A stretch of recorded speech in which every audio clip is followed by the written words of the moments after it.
नमस्कार। आज हम हिस्ट्री के नेक्स्ट टॉपिक लिटरेरी सोर्स को पढ़ेंगे। इसमें हम दो टॉपिक को पढ़ेंगे, दो टर्म को, इंडिजिनस सोर्स और ट्रेवोलोगस। इंडिजिनस सोर्स मतलब जो देसी स्रोत है, और ट्रेवोलोगस मतलब जो यात्रा वृत्तांत है, जिसे विश्व के अलग अलग देशों के यात्रियों ने लिखा था भारत के बारे में। हम पहले बात करते हैं इंडिजिनस सोर्स की। इसमें वो सोर्सेज हैं जो मैन्यूस्क्रिप्ट के तौर पे लिखा गया था। ये पाम लीफ, ताड़पत्र, कपड़े, बम्बू और दूसरे पदार्थों पे लिखा गया था, जिसे आप पांडुलिपि भी कहते हैं। इसमें दर्शन, विज्ञान, कला और साहित्य के बारे में पता चलता है। ये मैन्यूस्क्रिप्ट या पांडुलिपि कई क्षेत्रीय भाषाओं में लिखा गया था, और इसको लिखवाने के पीछे का कारण उस समय के सामाजिक स्थिति और सम्राट के विशेषताओं को बताना था। जो लोग लोकल रूलर हुआ करते थे, वे अपनी प्रशंसा में साहित्य की रचना करवाया करते थे। उस समय के शासक अपने कोर्ट में कई ऐसे लेखन करने वाले विद्वानों या कवियों को रखा करते थे, जो उस समाज की सांस्कृतिक विरासत को सहेजने में काफ़ी मदद करा करता था। कथा सरिसागर और बृहत कथाकोश ऐसे ही कुछ रचनाएं हैं। कल्हन ने 12वीं शताब्दी के दौरान कश्मीर के शासक का वर्णन राज तरंगिणी में किया है। राज तरंगिणी ये कल्हन के द्वारा लिखा गया था। कल्हना कश्मीर के रूलर के प्रशंसा में लिखा गया था। ऐसे ही एक और शासक थे, चालुक्य शासक के कोर्ट में बिल्हना रहा करते थे। बिल्हना ने 11वीं शताब्दी के दौरान विक्रमन देव चरित लिखा। विक्रमन देव चरित, जो उस समय के शासक अथिर्येंद्र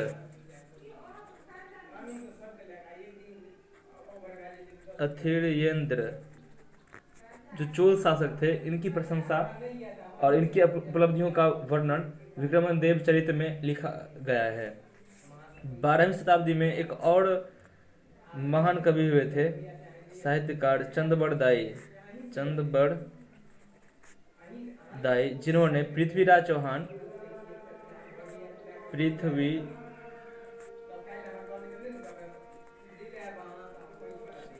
चौहान के जीवन और उपलब्धियों के बारे में लिखा, जो पृथ्वीराज रासो के नाम से जाना जाता है। पृथ्वीराज रासो में पृथ्वीराज चौहान के जीवन और उपलब्धियों, अचीवमेंट के बारे में बताया गया है। बाद में जब मुगल आए, तो मुगलों के संस्थापक बाबर ने अपनी जीवनी को लिखा, जो बाबरनामा कहलाता है।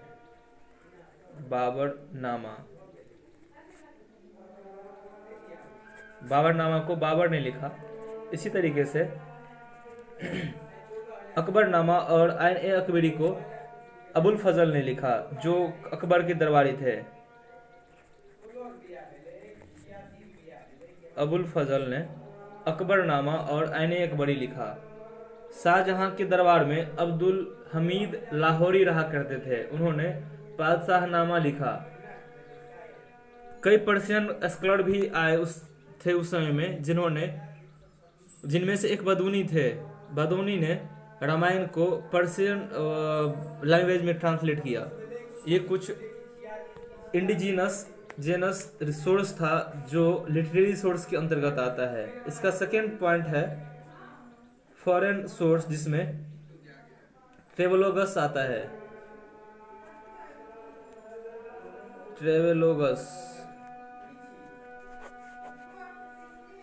इसमें खास करके अरब और पर्शियन कंट्री के कई ऐसे ट्रेवलर थे जिन्होंने भारत के बारे में उस लिखा। भारतीय शासकों और उस समय के शासन व्यवस्था और संस्कृति के बारे में लिखा, भारतीय समाज के बारे में लिखा। ऐसे ही एक फेमस ट्रेवलर रहे हैं इब्न बतूता। इब्न बतूता ने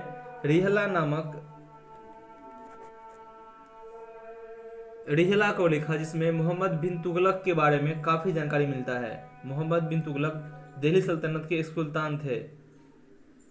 मोहम्मद बिन तुगलक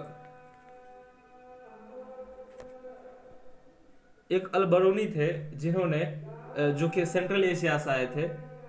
अब्दुल रज्जाक ये एक मिशन पे विजयनगर एम्पायर को गए थे, एक मिशन पे आए थे, जो विजयनगर एम्पायर में गए और वहां के शासक से बातचीत की और उस समय के विजयनगर साम्राज्य के बारे में काफी कुछ लिखा। ये पर्सिया के एम्पायर के द्वारा भेजे गए थे अब्दुल रज्जाक।